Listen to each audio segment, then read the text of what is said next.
Hi, everyone, and welcome to our special panel, Beyond Production, Labor, Trade, and Policy Space in Times of Crisis. So today we are delighted to welcome two great experts to speak on the issue of the current transformations in production, trade, and labor relations, as well as what many have called the revival of industrial policy. And I think it's going to be a very interesting discussion. So first we have Fiona Tregenna. She's the South African Research Chair in Industrial Development at the University of Johannesburg. She has a very impressive background, not only because of her research experience, having received several awards and major grants for her research, but also because of her active work in a number of high-level boards and committees of the government of South Africa. We also have Mariano Laplane, and here I apologize for my voice. As you can heard, I actually kind of lost my voice recently, so I apologize for that. So we also have Mariano Laplane. He's a full professor at Unicamp, where he also acted as the director of the Institute of Economics and as the executive director of international relations. Mariano worked as the president of the Centro de Gestão e Estudos Estratégicos em Ciência, Tecnologia e Inovação, CGE, between 2011 and 2017.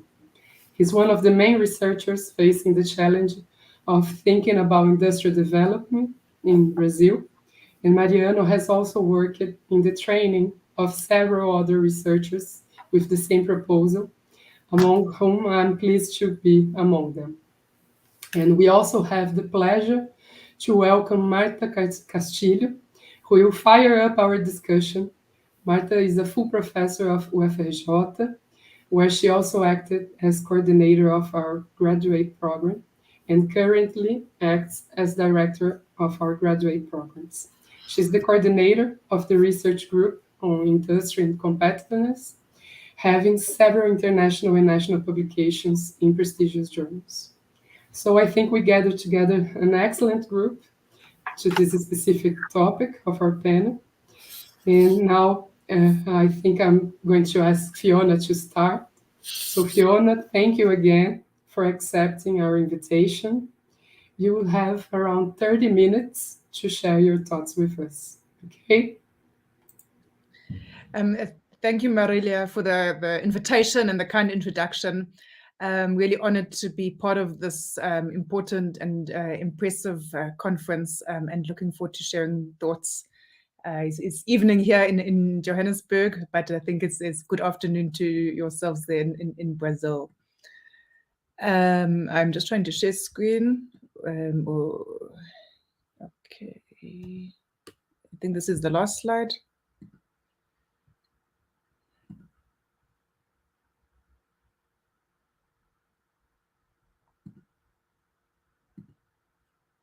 Okay, I hope the slides are visible. So the topic which I'll be speaking to is development, underdevelopment, and crisis in the 21st century, and what I've called refreshing the structuralist agenda. What motivated me to come to this topic is really in celebrating the legacy of Celso Furtado and the structuralist tradition, to also see it, how to adapt, update, extend it for the crises of today.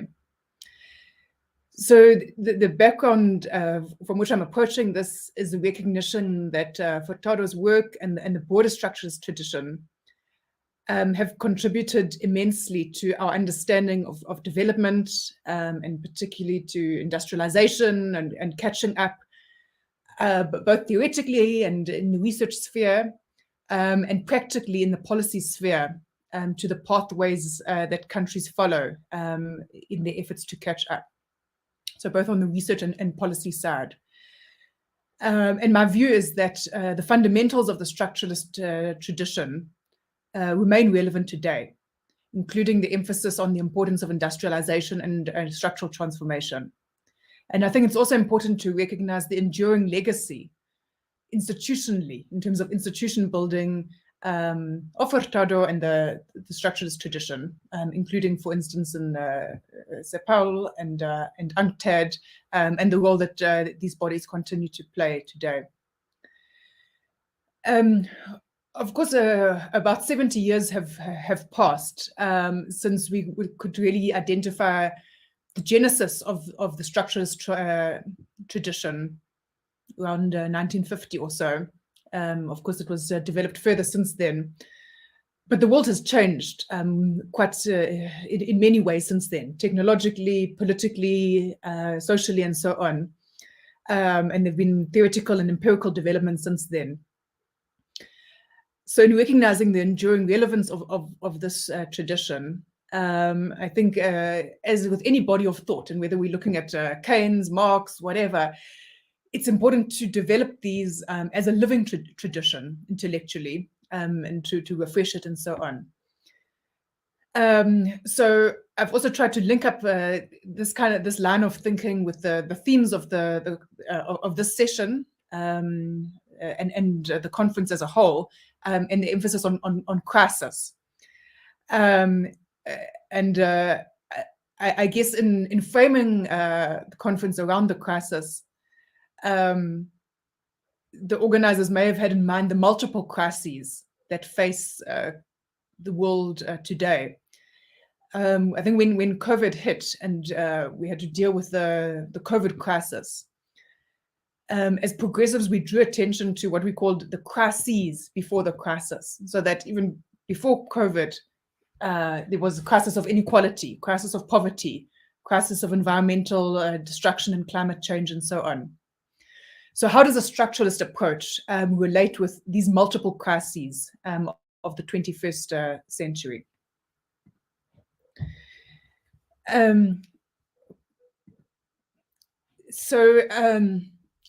I've structured my talk around these 6 topics, which I will need to move quite briefly through, which are kind of lines of thought which I've been reflecting on in terms of refreshing the structuralist tradition.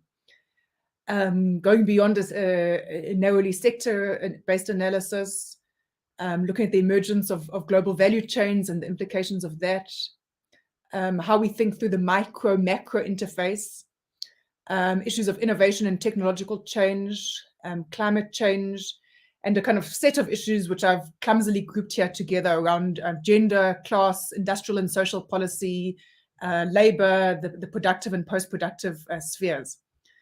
In some cases, these issues that I'm picking up are related to maybe new developments in the world, or accelerated developments that we need to take account of, that we're not really there in the early days of the structuralist tradition. In other cases, it's maybe just looking at things a bit different. Maybe some of the areas which were less the focus in the early days of the structuralist tradition. So I'm going to go through these six lines of thought, and that will be my presentation. So the first of these is really, I guess, thinking through retaining the emphasis on a sectoral approach, whilst also going beyond that. So as we know, I'm sure it's familiar to everybody in this conference, the structuralist approach traditionally views structural change through a sectoral lens, in particular with a special role for the manufacturing sector as an engine of growth. And this approach is based on the view that sectors within them have common denominators that are relevant for growth. So to put it differently, a marginal unit of value added or marginal job have different effects on economic growth, depending on which sector those are in. So as I've said, I think broadly, in my view, the sectoral lens and the emphasis on manufacturing remains relevant. At the same time, we need to guard against what sometimes tends towards what I might call a sector fundamentalism that looks at the economy purely through that lens and maybe neglects various of the other dimensions which are relevant to growth and development. So I think it's important to recognize both sector specificity and activity specificity. That yes, there's a sectoral specificity to growth, but there's also an activity specificity in terms of the kinds of activities, how technologically advanced they are, and so on. And these dimensions don't entirely coincide. So even when we look within the manufacturing sector, it's important to recognize the range of different activities within that. I think part of this also is and some of these are maybe some of the developments which we can observe in the 60, 70 years or so from when these ideas were being developed in the structuralist tradition. We can see the increasing blurring of boundaries between sectors. So there's a growing integration between sectors and a kind of fuzziness of the boundaries. So for example, if we look at agro-processing, where does agriculture end? Where does manufacturing begin? Or if we look at software development, where does manufacturing end? Where does services begin? So at the boundaries, they're kind of more fuzzy now than maybe was the case in the past. There's also been a growing heterogeneity amongst activities within sectors. So especially if we look at services, but even to some extent of other sectors, there's a great diversity of activities within the sectors, some more export-oriented than others, some more technologically advanced than others, and so on. Some authors, like Chris Kramer, have also drawn attention to what's been called the industrialization of freshness. So some of the production within the agricultural sector, for example, is kind of industrial production. It might be agricultural, it might be growing berries or orange juice or whatever, but it's in some ways it's more industrial. So, I mean, pulling this together, I think the structuralist perspective on manufacturing as an engine of growth remains relevant. And personally, I believe that industrialization remains the key path for countries to develop, for developing countries to catch up. But we need a nuanced approach, and including within that the importance of subsectoral analysis. So not just ending at the sectors overall, but looking at the activities within them. And I think this kind of recognition has got implications for both research and for policy. In terms of industrial policy, in terms of which sectors and which activities to prioritize for incentives and support. And I think it also throws up some really promising research directions. When we look at for example, structural change within countries, and we drill down below the broad sectoral perspective, I think there's a lot of richness and granularity that can be uncovered. The second aspect which I wanted to draw attention to is that of value chains, global value chains, which are of course not new. They've been around for so many centuries. But I think it's clear that GVCs have grown in importance in recent decades and account for a greater share of global trade and global production than was the case in maybe the early days of the structuralist tradition. So we can see empirically the increasing importance of intra-industry trade in intermediate goods and what's been called vertical specialization, industrialization through global value chains. It kind of complicates the binary import substituting industrialization, export-oriented industrialization paradigms. So what we can observe with global value chains is that powerful lead firms, which are usually located in the advanced economies, tend to control market access and the material and knowledge flows within GVCs. And when we look at the implications of this change for developing countries, on the one hand, GVCs do open opportunities in the sense that developing countries, in particular low-income countries, don't need to produce along the whole value chain. They can gain a foothold in the segments of a value chain which are easier to break into. So in some ways, they open up opportunities for industrialization. But developing countries also run the risk of getting stuck in the low-value parts of value chains. And this also has the potential to weaken the growth-pulling potential of manufacturing as an engine of growth. And where there's excessive emphasis on global value chains, and this becomes the central tenet of a country's industrialization drive, and where developing countries get stuck in those low-value-added parts of the value chains, this can weaken some of those growth pulling properties of manufacturing that are emphasized in the structuralist tradition, increasing returns to scale, backward linkages, and growth pulling, and technological spillovers, and so on. Because a lot of those gains can be captured by the lead firms rather than diffused within a domestic economy of a developing country. So this sort of model of what we might call thin industrialization can generate some employment, can generate some foreign exchange, but can't really drive industrialization and structural change in a meaningful way. So I think these kind of risks that I've drawn attention to with the rise of global value chains are not inevitable. It really depends on how the integration with global value chains is managed, both at the firm level and at the policy level. What's really key for developing countries is to upgrade within value chains, functional upgrading, product upgrading, process upgrading, and so on. So as to move to the more profitable and the more technologically sophisticated segments of the value chain with higher value creation potential, and to try to capture more of the value from that. So this entails different types of upgrading, which in turn require higher capabilities thresholds. In a paper of Antonio Andreoni and myself, we talk about linking up while linking back. So the challenge of linking up with global value chains while also linking back with local production systems.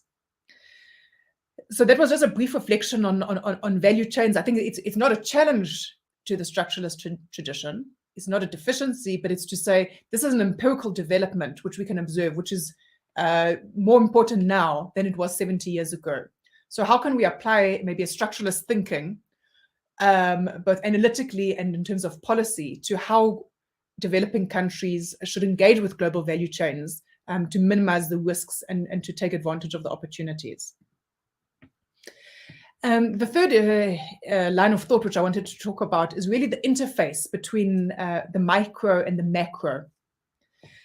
I think particularly in the early structuralist contributions, there was a strong macro focus in terms of particularly alleviating a balance of payment constraints that were holding back developing countries from catching up and so on. And I think when we compare maybe the structuralist traditions in different countries, we can find a different emphasis on the micro and macro. For example, if we look at Argentina, and it's understandable in terms of the economy and the problems, there's obviously a big focus on macro within scholarship on the Argentinian economy, including within the structuralist tradition. In Brazil, there's obviously a strong tradition looking at structural change, industrialization, and so on. So, I think this links up with these long-standing debates, I guess, also between heterodox and neoclassical economics about micro foundations.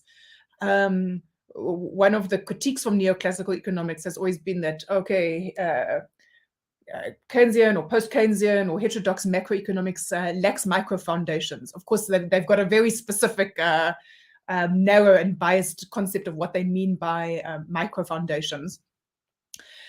And I think what's also important is the macro foundations of micro, right? Because this is an iteration. So even if we're talking about microeconomics, what are the macro foundations of that? So when we apply this kind of macro iteration to structuralist thought, perhaps I think for some time there was more of an emphasis on the macro, and maybe a bit of a neglect of the firm level. And I think in recent years, I think there's been perhaps more engagement of people working within the structuralist tradition, also looking at the firm level, looking at the micro and how that relates with the meso and the macro. I think one of the aspects to think through on that, and there's no easy answer, is in the process of economic development and catch up, what is the iteration between those micro level changes at the firm level and the macro? So, for example, I think some people will perhaps take it quite far and put all of the emphasis on learning and innovation and so on at the firm level, right? But the macro aggregates also matter. Like, no matter how much learning you can have, but if the investment share in the economy is low, I'm not sure whether it's going to take you anywhere. So it's really about that iteration. And I think from a research perspective, one of the possibilities which is open to us now is that there's much greater availability, including in developing countries, of firm level data than there was maybe 50 years ago, 70 years ago, and so on. And this also opens promising research directions.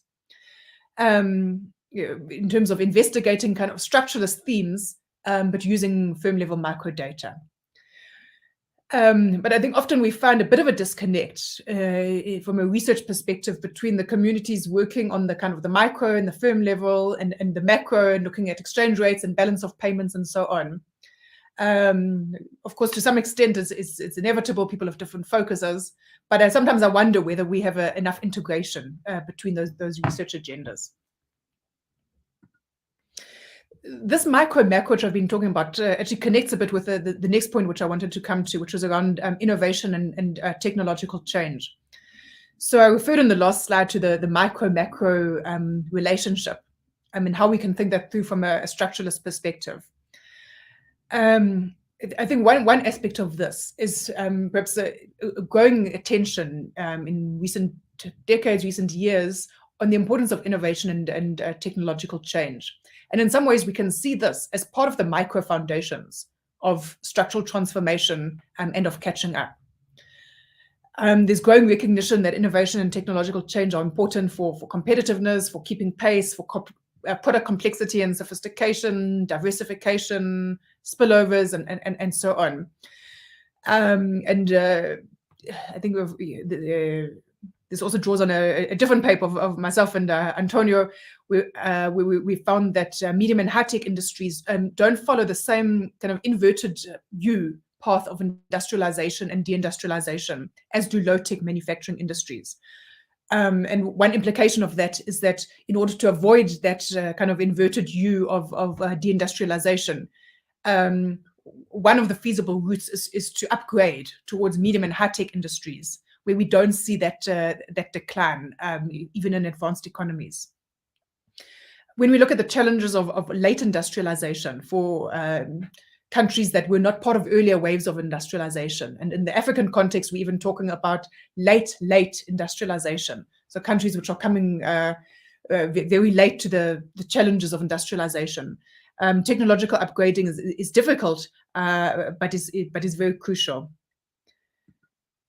I think, to some extent, these issues of innovation and technological change have always been implicit in the structuralist approach. It's not to say that they've been neglected.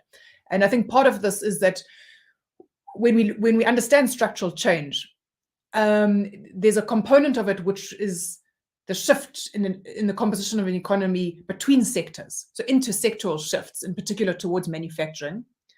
And there's a part of it which is intrasectoral, so within sectors, upgrading and productivity increases as sources of catching up. And I think both are important. And innovation and technological change relates to both, but perhaps in particular to the intrasectoral upgrading.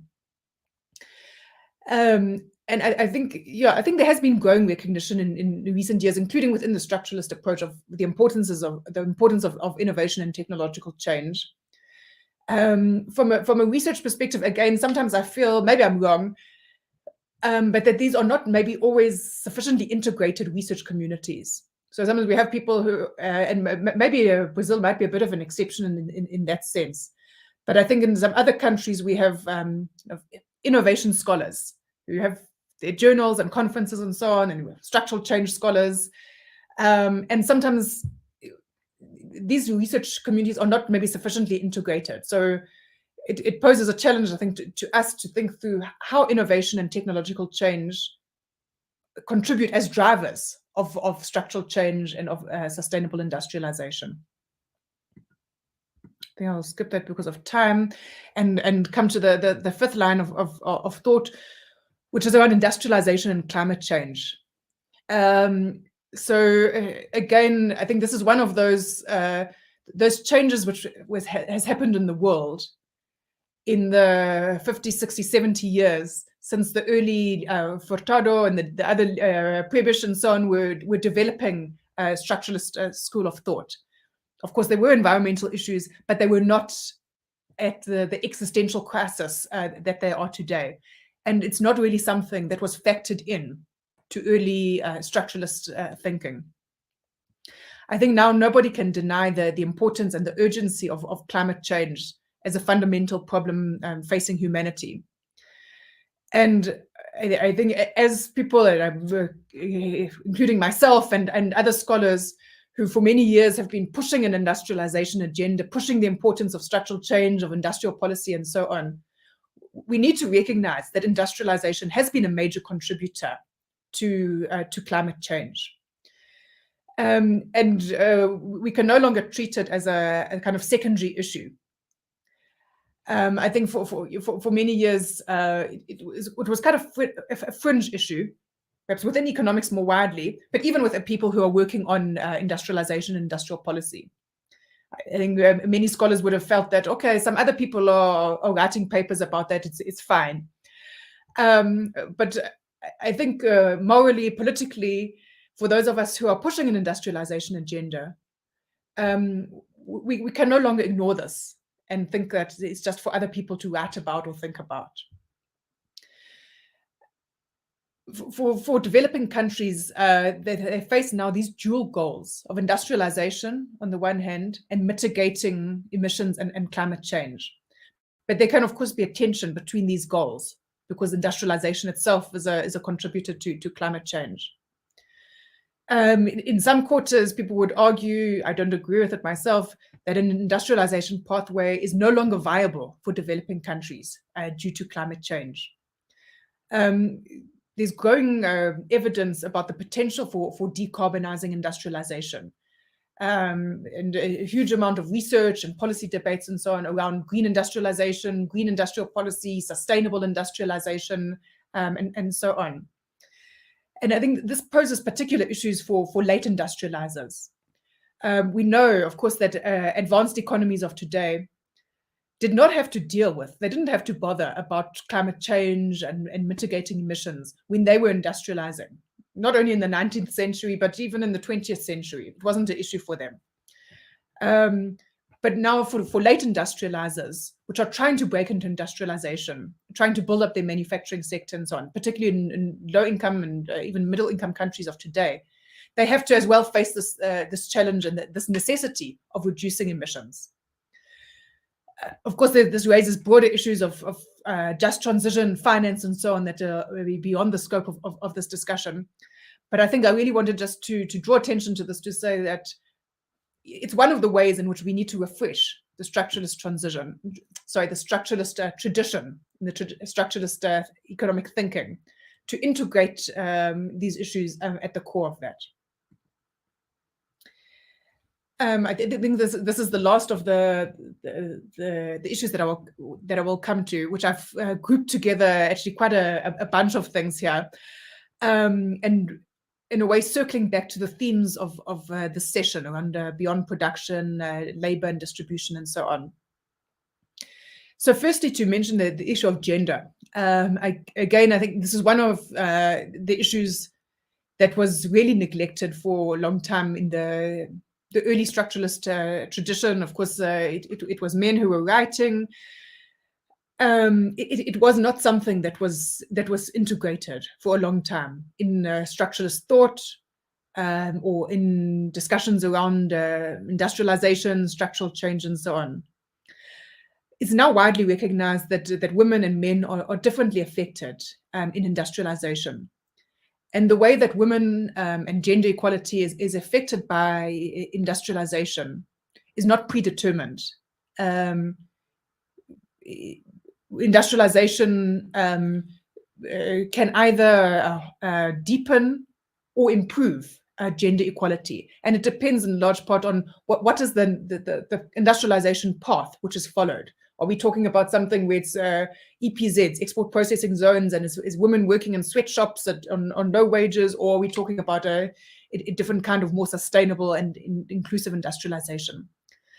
So I think that there's now a growing literature, maybe at the intersection of feminist economics and industrial economics, which is exploring these kinds of issues. In the policy sphere, I would say that it's a bit uneven across countries. I don't think it's been a central concern of industrial policy, but in some countries, industrial policy it's also bringing in a gender lens. For example, looking at industries where women are employed more and so on. Very briefly, also just to touch on the issue of class. Of course, it's a long-standing debate. Many debates over the years in dependency theory and between different heterodox traditions around the role of class, the role of a national bourgeoisie, and so on. I think one of the aspects of early structuralist thinking, which perhaps we've lost, but I think not entirely lost, but maybe it became less emphasized, but I think it remains very important, is the role of industrialization, not only in economic growth, but in transforming economies and societies more broadly. So the role of industrialization in class formation, in proletarianization, urbanization, unionization, in ways that are transformative of a country's social relations and political economy. And it's my view that when we look at countries, for example, many on the African continent that have not gone through an industrialization pathway, having not industrialized, it doesn't only reflect in growth, it reflects also in the nature of the society. So, yeah, I think we could talk about it a lot more. I guess I'm running out of time, but yeah, it's about thinking through labor, class, and so on in the 21st century, issues of crisis, issues of distribution, and so on, and how those relate to industrialization. And the last and I guess related point here, which is something I'm grappling with myself, is really thinking through the productive and the post-productive spheres and how we link industrial and social policy. So I think for many people coming from a structuralist tradition, we emphasize largely the productive sphere and making changes in the productive sphere in terms of the composition of an economy, in terms of productive relations, structural change, and so on. These are really in the productive sphere. How do we link that with the post-productive sphere in terms of distribution and so on? Not only distribution of earnings, but in terms of social policy, welfare payments, and so on. And so how do we integrate or think about industrial policy and social policy? I think for many people coming from a structuralist approach, obviously the emphasis will be on industrial policy, and sometimes there will be a feeling that social policy might be kind of taking away from that. But when I think about maybe the extreme case of a country such as myself, my own South Africa, where we sit with 35% official unemployment, inequality rates that make Brazil look like an egalitarian economy. We cannot invest everything, or we cannot only rely on structural change and industrialization. Maybe there's also a time issue. Children are malnourished and so on.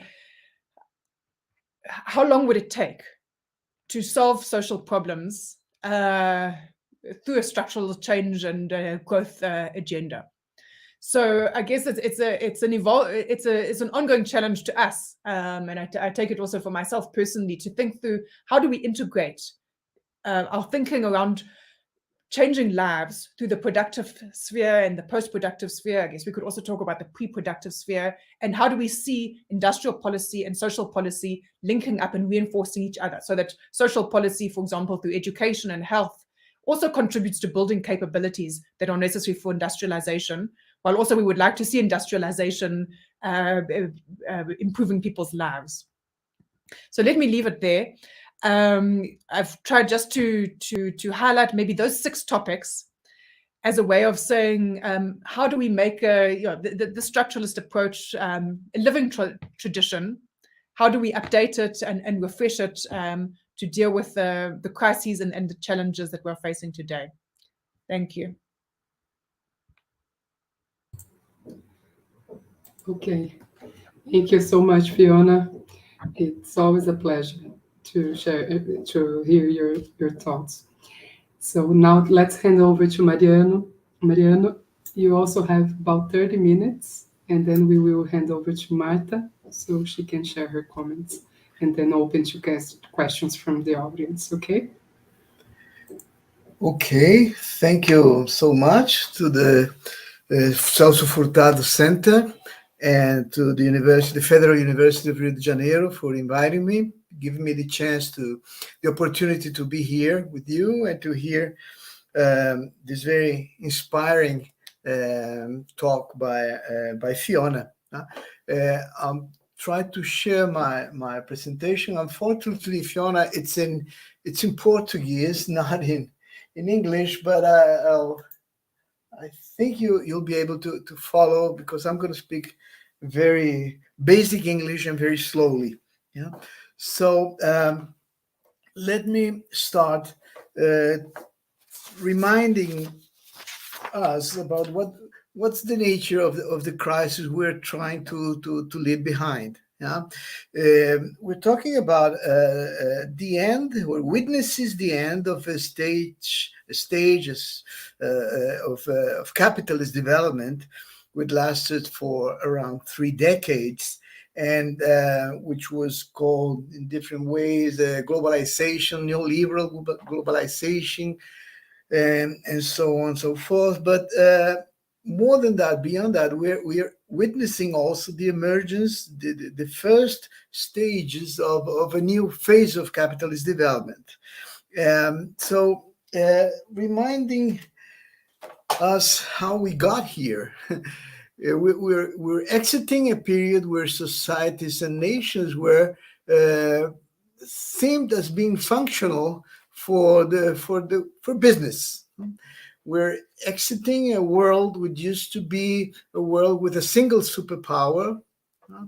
We're exiting decades where national states became more fragile.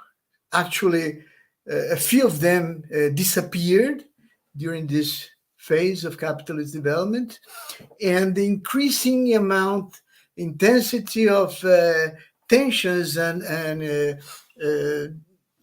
inequalities. So this is what we're still living with. But if you want to think about some specific illustrations, concrete symptoms of how this became to be progressively fragile, this stage was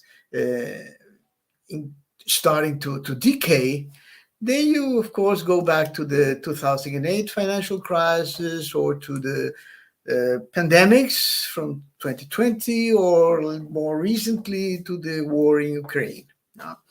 So we actually live in a world of uncertainty, but if we look ahead, for sure, we're moving into a new phase where we will have geopolitical tensions, the impacts of climate change, of course, and still a huge number of conflicts resulting in social and political tensions. So it is in this context that we're trying to guess what direction development could evolve, more specifically from the point of view of policy design, what actions we should take in order to make this new phase more, actually, to make it better than the phase we're exiting. One thing that also worth mentioning is that during this phase we are exiting, Brazil changed directions at 2 or 3 key moments. We started following the Washington Consensus reforms until in 2003, 2004, we start moving away from the neoliberal policy trend, and we succeeded in regaining growth with some sort of improvement in social conditions, inclusive growth, and we also had a better standing, a more independent standing in worldwide discussions. Unfortunately, this didn't last beyond 2015. The recession, the world recession, the end of the boom of the commodities, and also political tensions within Brazil took us again to a new change of direction. What was called a bridge to the future ended up being a bridge to the abyss that took us to the economic, social, and political crisis where we're still in, and hopefully will leave behind after the election by the end of the year. But anyhow, the question, as I said before, is what should be the content, the nature, the emphasis of this new stage of development we are moving towards. And I think one should take note that what we used to define as problems or challenges for underdeveloped countries or late developed countries had in fact become the problems of every country in the world. Actually, they're becoming, they are nowadays global problems. And I think the best list of these challenges has been produced by the United Nations and the Sustainable Development Goals. Yeah.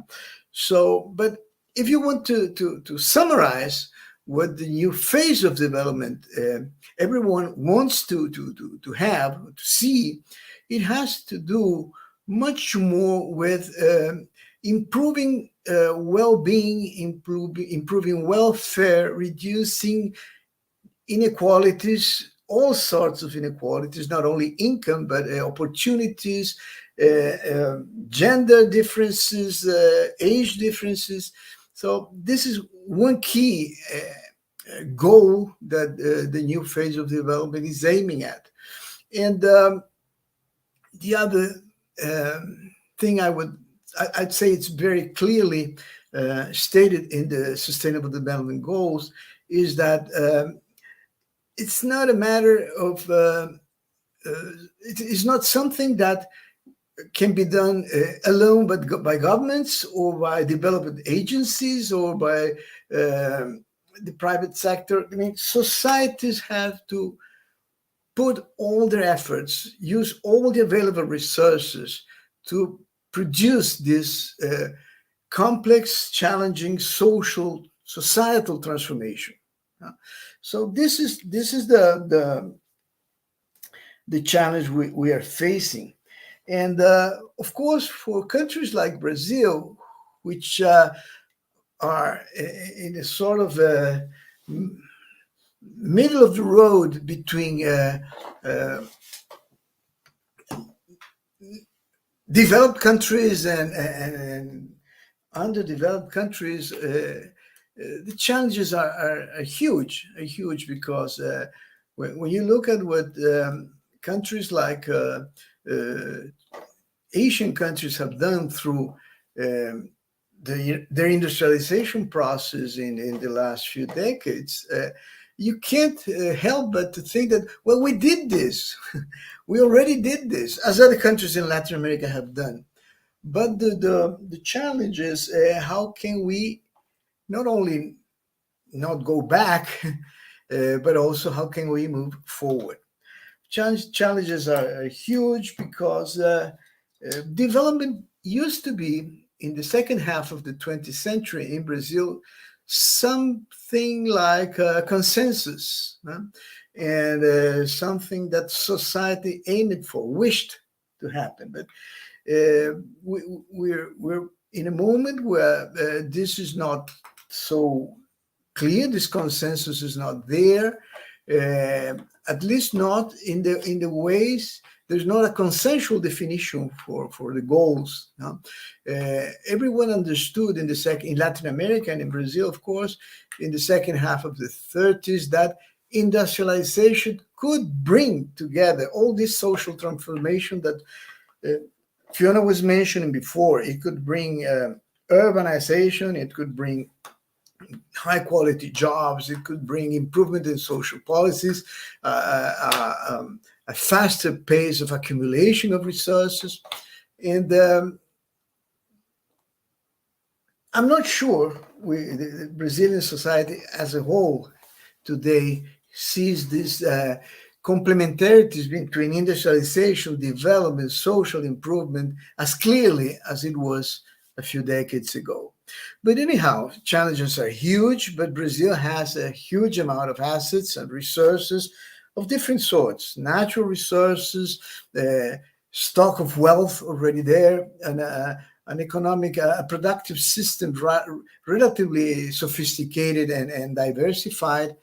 Besides, it has accumulated resources in science and technology capabilities that can also be bring together to this new phase of industrialization development. And even more importantly, we do have a huge number of young people who recently were able to reach higher education, training, and also became young and motivated public officials, public agents we can rely on to put this country forward again. Yeah. There is, of course, some consciousness in society, at least following the political debates in the last weeks, that almost everyone recognizes that we must move beyond growth. Growth is necessary, growth is important, but it's not enough. Yeah? So let me, having said this, let me move forward and talk more specifically on manufacturing. Because manufacturing was the key actor, the key sector to as Fiona mentioned before, was seen as the main actor, the main fuel to play the game of development. So I think I can bring this discussion to a more concrete level, talking about manufacturing in Brazil today. As I said before, Brazil still can rely on a productive system, even in manufacturing, relatively complex, diversified, and huge in size. It has stagnated. It has almost no growth accumulated since 2014. It has lost its share in GDP. It has lost position in world rankings like the United Nations Industrial Development Agency ranking. Every one of us has witnessed in the press, in the media, news about foreign companies leaving Brazil. And of course, there has been, and there's still going on, a very intense debate about the size and the meaning of the industrialization. Yeah, but I think that beyond size, beyond the share of industrial activities in national product, we should be aware of the changes in the nature of industry, the nature of manufacturing in Brazil. Yeah? And if you compare the data, which I'm not going to do here now, but it's data available by the National Statistical Institution. Actually, they just published yesterday or the day before the new survey of manufacturing in Brazil. And you will notice that if you compare how manufacturing is structured, how its profile today with what it was in the 80s or even in the 90s, in the mid 90s, before the reforms, the neoliberal reforms, you will notice that it's extremely, it's different in many ways. It's less integrated. It's much more open to imports, especially of parts, components. It's much less diversified. It's more specialized in some stages, as Fiona said, but also some sectors have lost their weight, the importance they used to have in other decades. It's more internationalized, or I might say is less resilient, both because most national companies were sold and were bought by foreign investors, but also because some of the more sophisticated national firms, Brazilian-owned firms owned by Brazilians, started activities abroad, and some of them actually moved their headquarters or moved their main interest abroad. So it's less resilient in that sense. It's much more integrated, much more embedded in international flows of capital, of technology. So it's more global, you can say that. And it's also more heterogeneous. I mean, the distance, if you take any measure of efficiency or financial strength or technological capabilities, and you compare the top and the bottom of the business system, the distance has increased. It's more heterogeneous in that sense. So things are different when you look at in Brazilian manufacturing from within, but also things have changed around us. The global scene for manufacturing has changed. If we compare how things were before globalization, for instance, in the early 90s or late 80s. So we have new competitors in the global scene. Asian countries have industrialized. China, but not only China. Before China was Korea, and then Japan, Korea, China, and then the dragons and the tigers. And so there's strong competitors, very strong competitors around Brazil and around Latin America.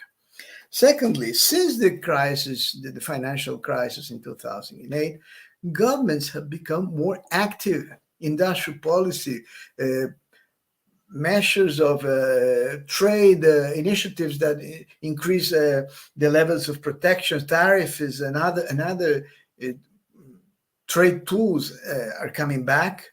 So it also represents a new fact that should be taken into account.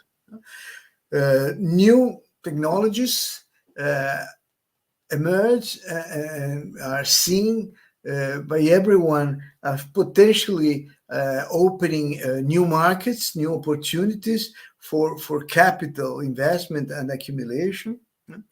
The pandemic has made everyone aware of the importance of having some degree of resilience and autonomy. So countries are looking for ways to reorganize global value chains to recover some sort of autonomy or security. And of course, is this last months we're seeing a very strong return of technological mercantilism. Countries try not only to capture new markets, but also to exclude competitors from new markets. And what the Biden administration signed a few days ago regarding support for the manufacturing of semiconductors and giving priority to electric cars built in the US clearly shows the intention of winning the technology and the market war against China, but also against Europe, so against Germany. So all these new facts in the international scenario, in the international scene, the global scene, are also to be taken into account when you ask yourself, what role could manufacturing manufacturing could play in a new development phase? What role can the Brazilian manufacturing play in a new stage of development, in a new cycle of development, in a new cycle of industrialization? I think that if you look at the growth, a new stage of development that looks beyond growth, as I said before, growth is important, but it's not enough. If you look at a new stage of development, a new phase of development that is more inclusive, more sustainable, not only from the economic, but also from this environmental and social dimensions, then what role could manufacturing play? I just said that there are some new facts, some of them actually new opportunities in the global context. I also mentioned that if you look to manufacturing in Brazil from within, you see some important changes. In practice, you have to take note that maybe today and in the near future, Brazilian manufacturing will not have the capability to pull or to push the Brazilian economy. Given its size, given its share in the economy today, it does not have the capability, the potential to push or pull the economy as it did during the previous cycle of industrialization in the second half of the last century. So it's still an important gear, it's still an important component in the process of creating value and creating high quality jobs and inducing other transformation in the social sphere, like urbanization, unions, and education. But it's no longer the role that it played in the second half of the previous century. Okay, so last but not least, if you think at the sort of industrial policy Brazil could put in place to take advantage of the potential contribution of manufacturing in the next stage of development, you also have to take into account the realistically, what is the capability of the state in Brazil to put an effective industrial policy in place? I'm not talking only about the amount of fiscal space you have, the size of the resources you can put in action to implement this policy. I'm also talking about the institutional capabilities, the ability to coordinate, to design, to execute, monitor, and assess, evaluate afterwards industrial policy or actions in the sense of aiming to use industry as a tool of development. We have we did see a few years ago when we still had an industrial policy, lots of successes, but also lots of failures, and we have to take this into account. We have to be very realistic about what public policy can do, what state initiative can bring as results. So, as I said before, if you're looking beyond growth and aiming at transformations in the social, environmental, technological, national autonomy and democracy, you take into account the new global context, the realities of industrial structure in Brazil, of business community in Brazil, and also the capabilities that the Brazilian state has shown to have. I'm not going to give you a program of industrial policy because that's not the case. That wouldn't be the case. But I would like to mention two possible axes of actions or initiatives. One is clearly not focused in sectors, very much in line with what Fiona said a few minutes ago. One that looks into improving efficiency, reducing heterogeneity, or that is the distance between the top and the bottom, using the most simple, conventional policy tools that we have learned to use in Brazil over the last 30, 40 years, taking advantage that some of the agencies and institutions that used to be very important actors in industrial policy in Brazil are still there. They have survived. They have no longer the resources, human and budget resources they used to have, like the National Development Bank and others. But they're still there. We should take advantage of them. And these initiatives should focus on the micro, small, and medium-sized national firms. This is the priority because this is the bottom. We have to bring these companies to a higher level of efficiency in every sense: financial, technological, productive efficiency. The other axis is what, in fact, has become more popular. It is an axis aiming at strategic initiatives. It's what maybe resembles more what the Mariano Mazzucato called mission-oriented initiatives. It has to do with more costly, sophisticated, ambitious goals, but they're not necessarily geared to specific sectors. They're more focused on solutions that will be seen as improving the welfare, the security, the sustainability, the resiliency of society as a whole, not only of the economy. It's not only about the balance of payment or the trade balance. It's about improving well-being. So in health, food, energy, national autonomy, and it should also be used to try to renovate the business sector, the business community. We should aim to breed new firms, new businessmen, new leadership.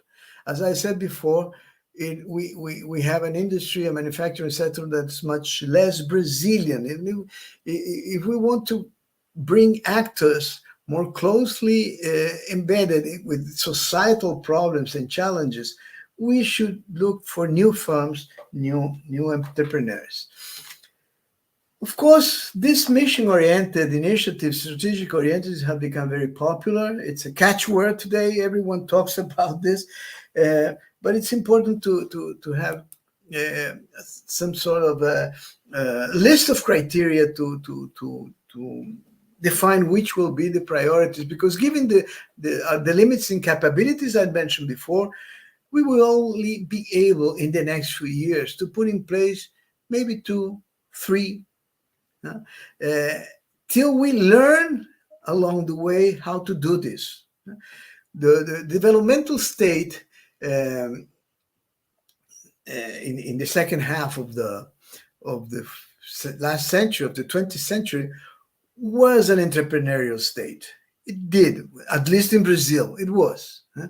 And state-owned firms were created to give some sort of solution, to solve some problems, to face some, to play the role of solving problems that were crucial for Brazilian society as a whole. It was food production, Embrapa, energy self-sufficiency, Petrobras. So we used to do this, but no longer. We haven't done this for a long time. We have to learn again. So the missions should be clearly have goals clearly stated. They should very much be in line with transformation. These are not missions to improve the profitability of the business sector. These are missions to improve well-being. This is the only way they will be seen politically and socially as legitimate. They should be aimed to use the capabilities of science, technology, and innovation Brazil has developed over time. They should have strong spillover effects on local production and employment and quality jobs, of course. And as Mariana Mazzucato and people that work with her like to say, they should be a balanced distribution of risks and rewards between public initiative and the private sector. Well, I hope this helps. I'm going to leave it here, and thank you.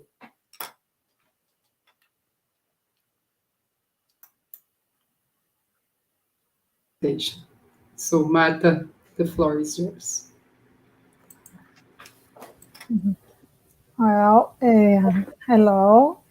It's a great pleasure to me to talk in this session and participate in Congresso Celso Furtado.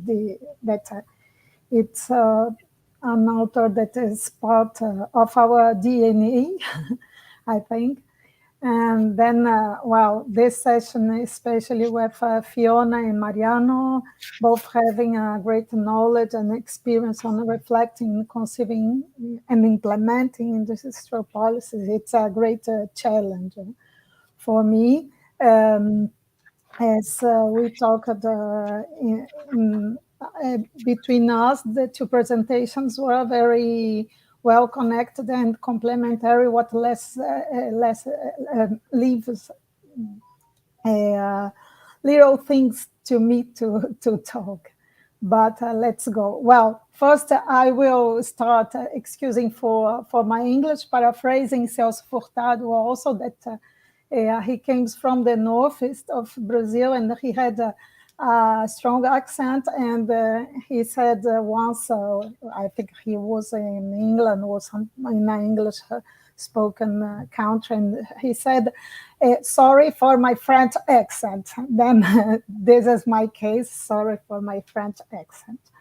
And well, I think Fiona made a very interesting presentation, giving a wide perspective of what could be a modern structuralist view of development that obviously put production, technology, employment in the center of the analysis. And well, I will make some comments on particular points of her presentation. Fiona, you started saying that there were a lot of crises. In Brazil, we can add up one that is not particular from Brazil, but at least for us that live it every day since 66 years already, is the political one that adds a lot of difficulties in organizing, in reinforcing institutions and designing policies. And then I would add up an additional crisis. Well, that we are going to face, we have some challenges in front of us regarding this point, but I think that it's a characteristic also that it touches a lot of countries, is that political polarization is a characteristic of the present days. Then we live in a particular way, but this is another crisis that is not particular to us. Well, I think concerning the first point about sectors, you talked about the analysis being focused on sectors or not. I think we have been, there are two kind of borders of sectors that have been crossed in the last decades, and that is represented by the end of the manufacturing border related to other big sectors like service and agriculture, as you talked about. I think, well, manufacturing and service is very clear, but also for us, everything that is close to agriculture and agriculture is also important to precise that. And the other one is this kind of sectors and activities.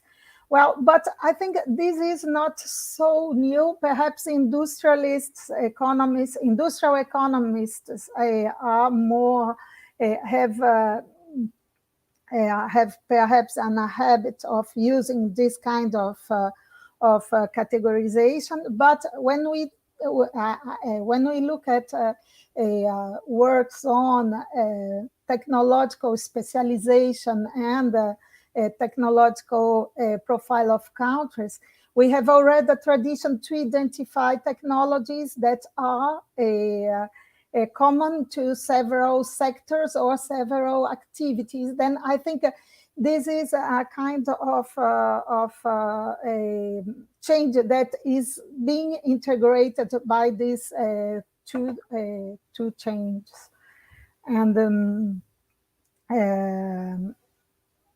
And well, I think the second point you put about the global value chains, this reinforces this perception that it made us ask how we are going to analyze economy, production. Are we going to analyze by activities? Are we going to analyze by chains that cross several sectors, activities, and that's all? And a lot of different categories. And well, this reinforces this kind of new look of the economy. Well, you talked also about you mentioned the difficulties for countries of developing in the context of global value chains because of the both opportunities and the risks of the integration into value chains, because of what you called thin industrialization, that's called sometimes by bulging by less meaningful or shallow. There are a lot of names for it, but the point is that industrialization became easier and faster. And I should say, I would say that it's easier and faster, but it presents, I think, I'm sorry if I repeat a little bit, but what you said, but it's so difficult to find a new novelties from your presentation. But I think we discuss a lot in Brazil of what are the opportunities for us and for Latin American countries and other developing countries from participating in global value chains in a context, in a local context where there are a lot, some people that see the integration, the entrance into global value chains as like a magic solution for industrial development. And then I think from this expression, thin industrialization, less meaningful industrialization, is a very illustrative of its limitations. The limitation of integration into value chains as a development strategy. Why? Because it can be an opportunity for less developed countries. As you said, you have in Africa some countries that have almost no industry, and then enter in simple stages, represent some gains, but they will face after a difficult in upgrading. It's like a trap, because they are entering in very competitive and simple sectors or activities. Well, for middle-income countries, and here I think about Brazil, but I would like to listen to you about, I think it might be also the case for South Africa. Middle-income countries have already some industrial structure, and then the integration can even dismantle some linkages that existed in the past, and this can lead to also can make these countries also enter into a trap, perhaps a little bit different from the less developed countries, but they are going to face the same wall, the same trap as the other countries. Then this is, and then it's what you talked with Andreoni about linking back also. Now, some studies shows that for enter discusses the fact that to enter in a virtuous way into global value chains, you have already to have, the countries might have already some domestic chains that gives the possibility of having capacities and other factors that would help acting in a better way into value chains and extracting more gains, or simply extracting gains. Well, concerning the micro-macro links, I think it's a very important issue. ECLAC, CEPAL, and the Latin American economists usually talks about external restrictions to growth, and there are some economists in Latin America, and here I think about George Katz or David Kupfer that left us 2 years ago, that worked a lot with this interlinkage at the three levels, no? Not only micro, macro, but also Mesa that you mentioned. Well, about climate change, yes, it's an emergency. Yes, we are facing some more difficult, additional difficulties in industrializing or developing industry or production in relation to advanced economies, but not only because they didn't have, as you said, the obligation of reducing emissions during the earlier phase, but also because a lot of developing countries in Latin America and in Africa,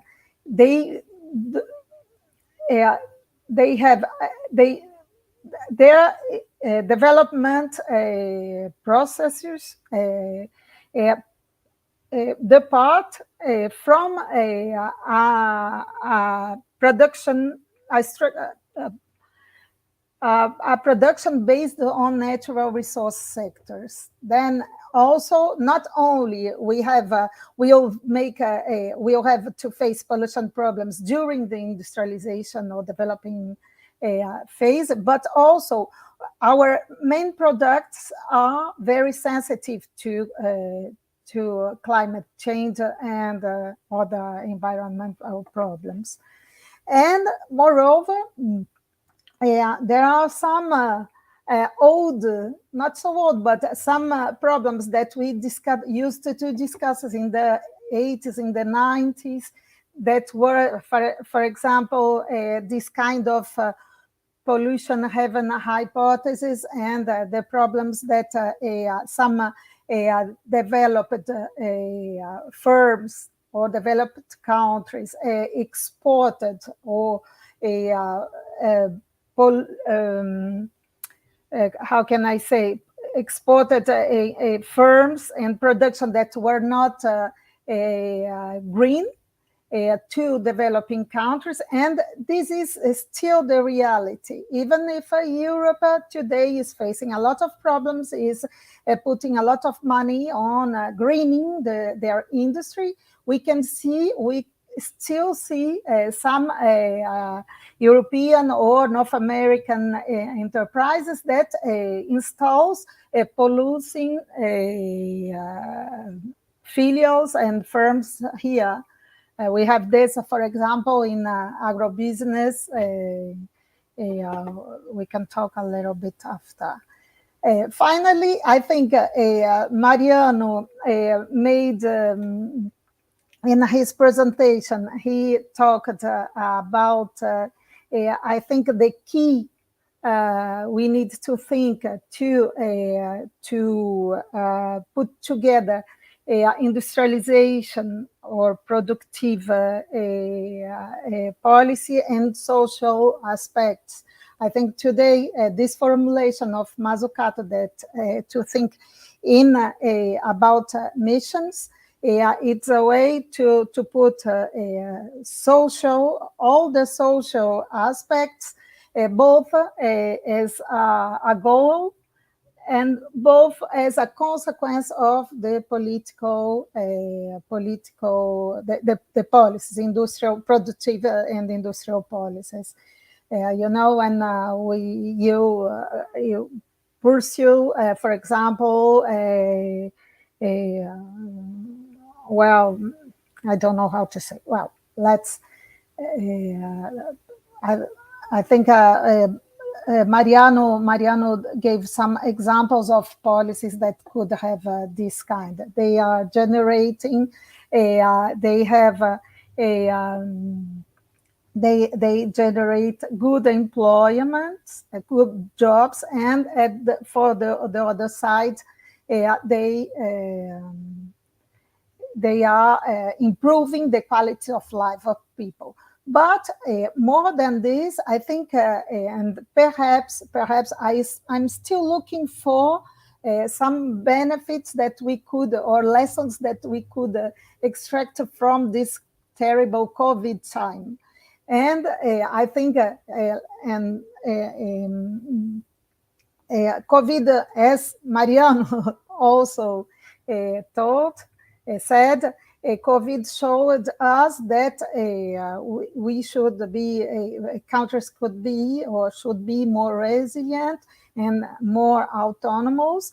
And then at least from our point, from Brazilian point of view, I think we made, but it's not only particular from Brazil, but I think we brought to the center of discussion, for example, in industrial policy, but not only health policy, we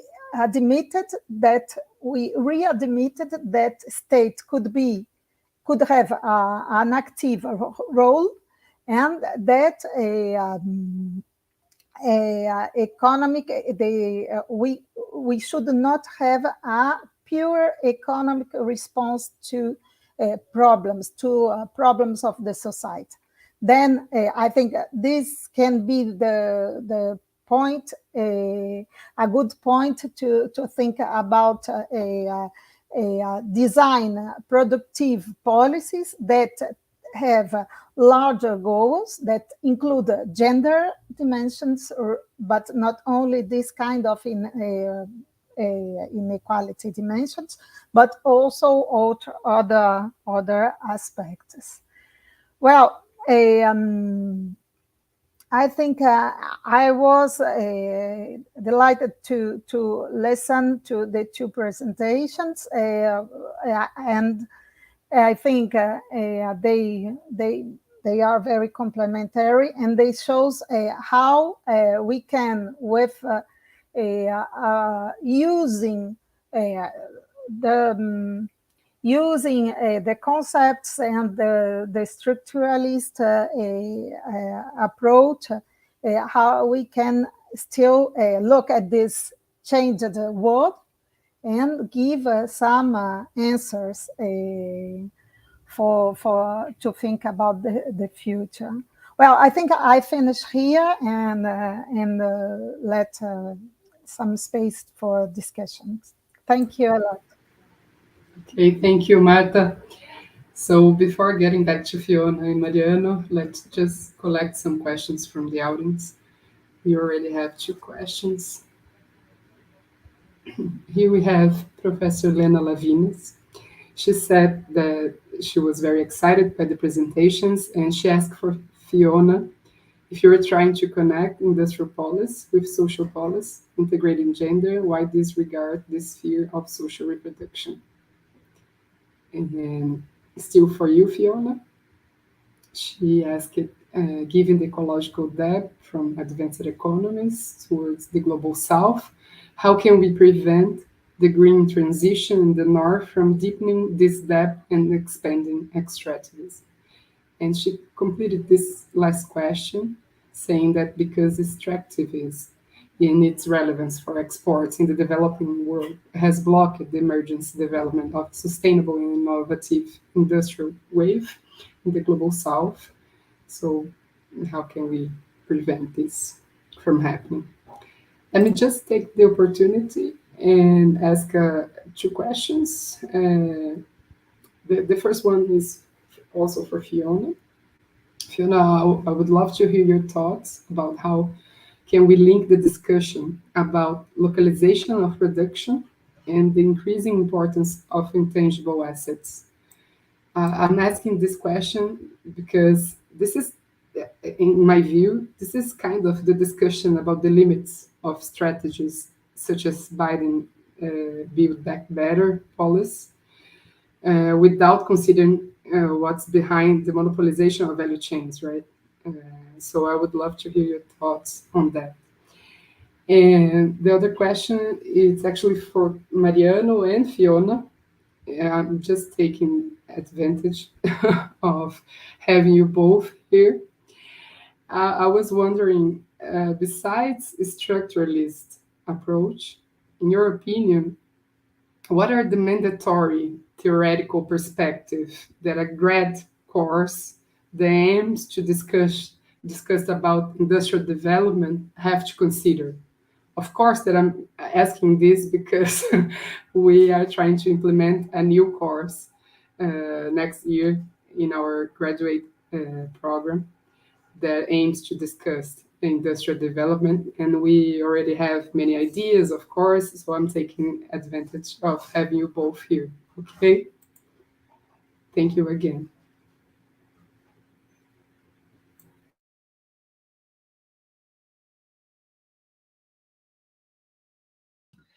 Shall I go ahead? Yes, please. Okay. Thank you, Lena, for the questions. I remember when we met in Croatia in the IPI conference and listening to your presentation there. So thank you for the engagement. In terms of social reproduction, I think it's not about disregarding it. It's about integrating. is what I was maybe trying to get at, but I suppose having a one slide that was trying to cover gender, class, productive spheres, social policy, and so on, is really scratching the surface, and is something I think it's a bigger discussion. I guess for me the underlying point there is that it's not enough just to talk about industrialization or shares of manufacturing in the economy.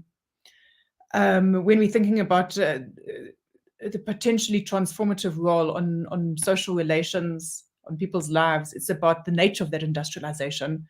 So simply for a woman to get a job in industry, it may be empowering, it may be exploitative. We need to talk about the quality of that and how these spheres, maybe the pre-productive, productive, post-productive, relate with each other. And I guess at the policy level, I think, again, to kind of relate this with research agendas and research communities, often we find that there's scholars working on poverty and social policy, there's scholars working on structural change. And of course, it's understandable as a focus, but how do these integrate in a progressive manner? I know even my answer here is just really scratching the surface. I think it's a bigger discussion. In terms of the point, I guess also a comment around the ecological debt. I think it's a fundamental issue. The fact of the matter is that we are sitting with climate change because of not only decades but centuries of not only industrialization, but industrialization, growth, pollution from the advanced economies, which is now facing middle income and especially lower income countries that are, in some, they have barely even started to industrialize, yet they need to confront this. So whilst on the one hand, recognizing that we are sitting with this because of the actions over a long period of time of the advanced economies, I think it doesn't take us off the hook as developing countries. For me, I feel like we can't say, they did it, we don't need to worry about it, because the global nature of the problem means that even in a low-income country, the priorities might be different, but it's something that can't be completely ignored. So it comes to the issue of a just transition. And what is it? I'm not sure, maybe there's an equivalent term in Portuguese. I think in English, just transition is a term which it has content, but it's so overused that sometimes it loses its content, because no one will argue against a just transition. Nobody will say that a transition should be unjust. But people have different interpretations of what it means, especially in practice. I think it's important to look at a just transition both at a domestic level and an international level, in terms of the losers of a green transition, domestically and internationally. Who pays for that? And so far, what we see is that a lot of the financing and the financial commitments that are being tied to a just transition, into a green transition, they take the form of loans, maybe a little bit soft loans and so on, but we're not seeing the real transfer of large-scale resources that is needed for just transition, and to really give meaning to sustainable industrialization in developing countries, so that remains as a feasible pathway.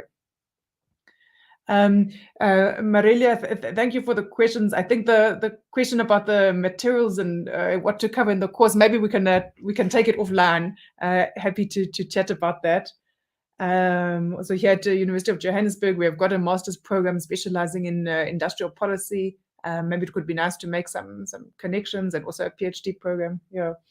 In terms of intangible assets and the localization of production, I'm not sure whether I quite got the question. I feel like you might have an answer to the question better than myself. I'm not sure whether I got the link that you were drawing. So I think I don't want to waste people's time by guessing an answer. Or maybe Mariano would like to comment on it.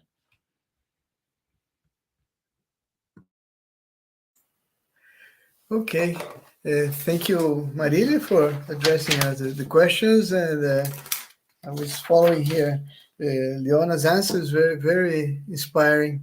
I don't know if I have an answer, very sophisticated answer for some of the questions, but let me go first to this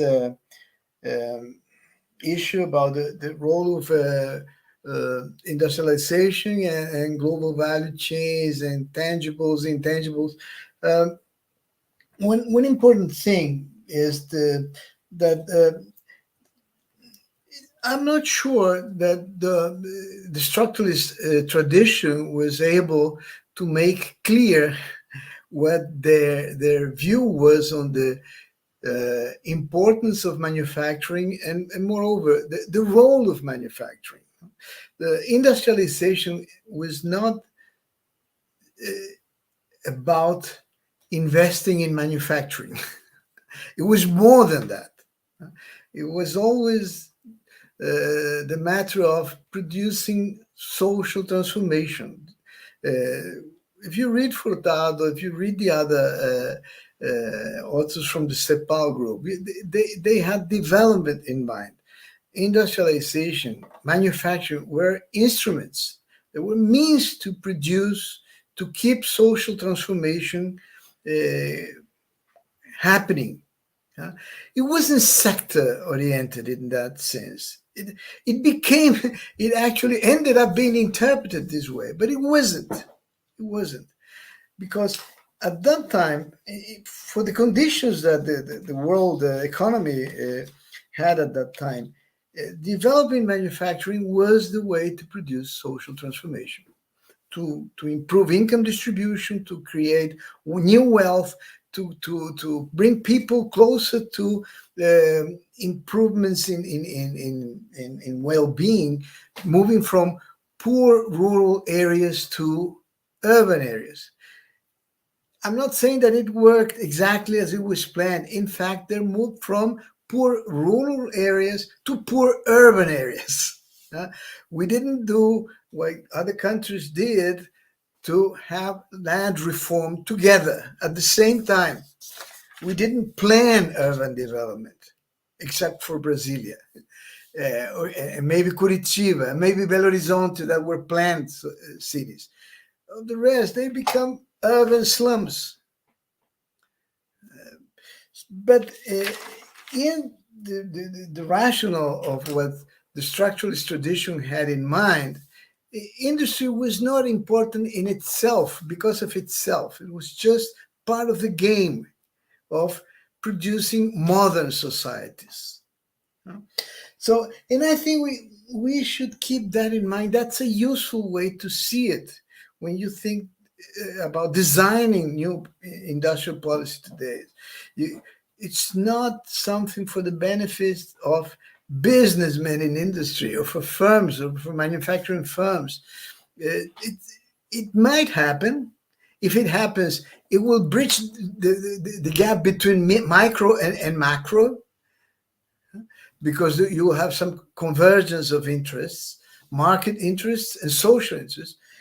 But sometimes it happens, sometimes not. So the details are important. Let me give you an example about the green technologies that Fiona was talking about. If you talk to businessmen in manufacturing in Brazil today, they will mention many times the importance of the environment. We have to foster new products, new processes, green chemistry, green product, electric cars, solar energy. And it's okay, but for them, it's just business. It's good that they are looking into this, green techs. But for society, it can be and it must be much more than that. So if you look at the proposal of the National Association of Car Manufacturers presented to every candidate for the next election, in one way or another, all of them are expected to do something to foster the production and sales of electric cars in Brazil. Is that wrong? Not necessarily. I think it has a lot of potential problems there regarding employment and productive capacity and trade balance. But beyond that, yeah, it's much more important to look into the other dimensions. If you're going to spend money in this, if you're going to put public money in this initiative, then you can't have a single dimension to assess the value of this initiative. Look into the social side. So maybe if you look into the social side, if you look into social transformation, it's much better to put your money in electric buses and improving public transportation than to put your money in private cars. I'm talking about public money. So green is not enough. It's not wrong, but it's not enough. It's far from being enough in Brazil. Let me give you another example, because in the concrete examples, you see what's going to be what we're going to be discussing in the next few months. Because whoever wins the election, they will try to push the private sector will push their agenda. The agenda has always had to do with profitability, and it's fine. That's the way it should be. But that's the private business agenda. The public agenda cannot be only that. It doesn't have to be against that, but it cannot be only that. So also the car industry, which is an industry that I studied for a long time. They are suffering, as every car industry in the world, the shortage of semiconductors. So beyond being, in spite of not being electric cars, even internal combustion engines cars need semiconductors. Otherwise, you won't be able to open the door to start the engine. Yeah. So what they're asking for the government is that to put in place a program to attract an investment from a semiconductor company to produce semiconductors in Brazil. The fact is that this investment should be heavily subsidized. Is it okay? Just because that will allow the assembly lines in the car industry to keep working? Maybe it's not enough. I mean, why don't they just buy in advance and keep a stock of semiconductors? So whenever there's a shortage of supply, they will look into their stock and use their stock of semiconductors. Why do we have to put public money in this? Of course, they will say, no, because you're placing good jobs in the car industry in danger. You're endangering the jobs that are and there are many jobs in the car industry in Brazil. But maybe we should look at putting some money in public money in incentives for semiconductors in Brazil, but not just for the reason. Maybe this could be done also helping to develop technological capabilities, innovation capabilities, in partnership with Brazilian business or Brazilian universities or research institutions. So if you have to have a multi-criteria approach to selecting what public initiatives, where public money should go. And I think that's the way you link in practice social policy with industrial policy. It's beyond creating jobs. It's beyond creating, improving wages. You have to have this multi-criteria, regardless if you use the mission-oriented or whatever approach you want. But you cannot look into one dimension only. It's good because it's green. Not enough. It's good because it creates jobs. Not enough. It's good because businessmen will like it. Of course, it's not enough. Well, I'm sorry, I'm giving you too much examples because it's easy to speak in English with examples than with abstract concepts. And my English is very rusty, actually. I haven't practiced for a long time. But let me go to another issue that's also appearing in the questions and Marilia's comments. No? One of the great tragedies, I think, of in the evolution of the structuralist tradition is that it never succeeded in developing a very strong dialogue, cross-fertilization with macroeconomic theory. No? It didn't happen.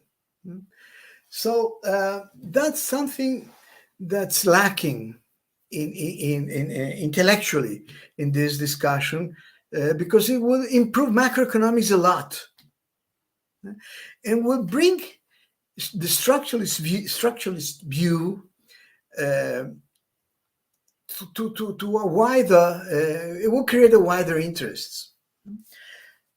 So if you look at what macroeconomy has been doing, theory has been doing regarding growth, every time they go back to the sources of growth, in the neoclassical way, it's productivity, and if you took from a Schumpeterian approach, it's innovation.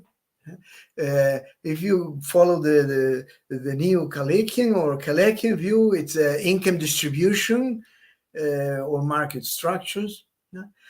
All these things show only part of the engine that fosters growth. The structuralist tradition had a much richer, sophisticated view. Because if you look at what Furtado, what Aníbal Pinto, even Prebisch was saying, they were very, very aware of the importance of things beyond supply and demand. Actually, supply and demand were variables relevant, but not sufficient to understand the process of growth. You see, neoclassicals privilege supply, Keynesians say the demand is more important. But what the structuralists used to say was that you should look also to the structure of wealth, of course, and power, the structure of income linked to the structure of wealth, and demand patterns will emerge from this.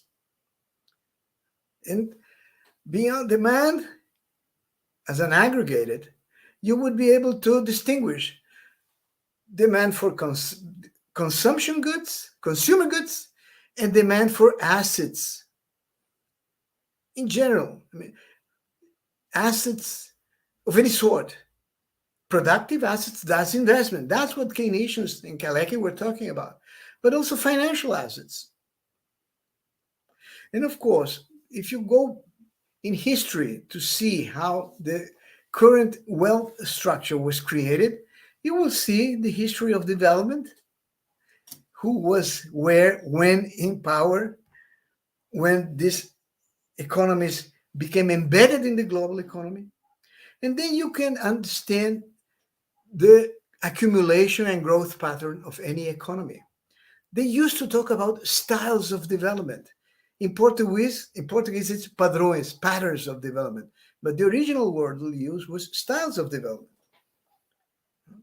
Macroeconomics, contemporary macroeconomics, even heterodox, critical macroeconomics, hasn't been able to catch with this complexity. They're still trying to understand how to deal with economies that had gone through the financialization process. And they're having some difficulties understanding the difference between the growth regime and the accumulation regime. If you look into any growth model of any sort, both things are, one thing is the mirror of the other.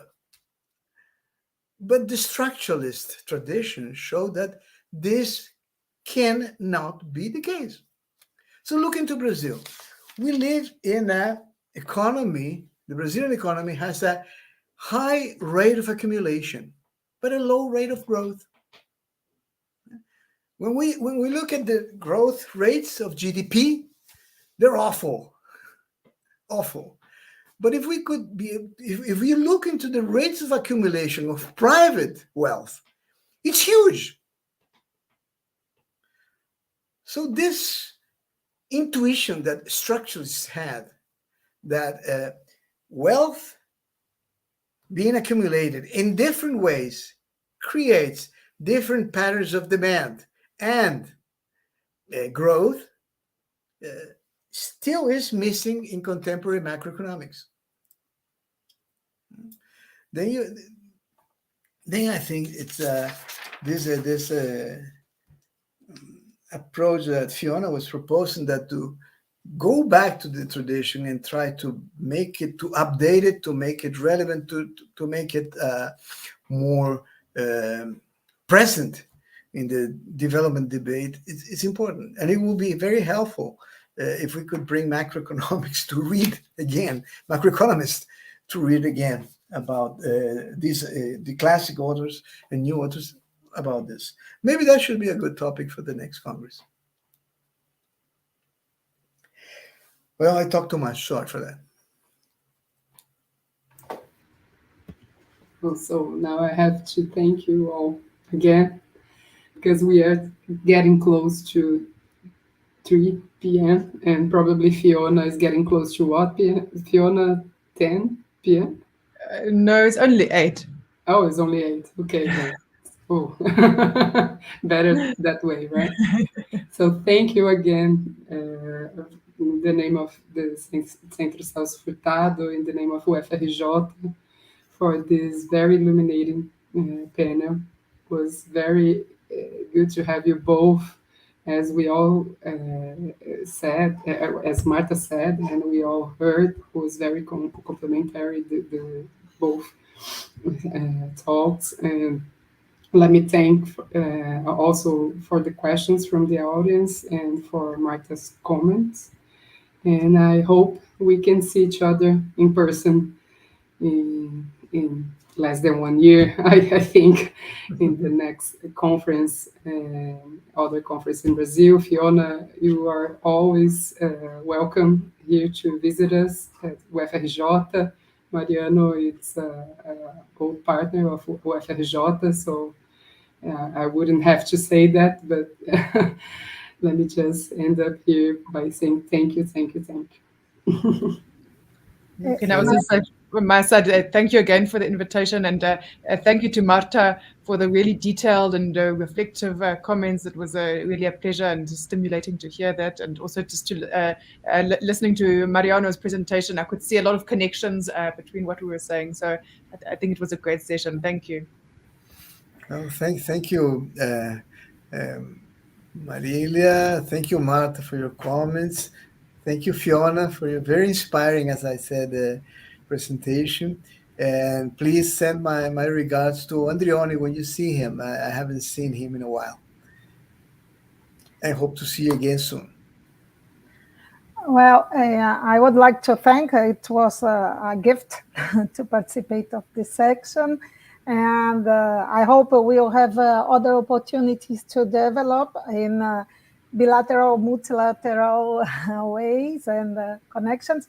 And I would like to make a small annunciation, publicity, because we'll have perhaps an opportunity to meet next year, as we are organizing here in Rio, the annual Congress of the Society for Advancement of Social Economics.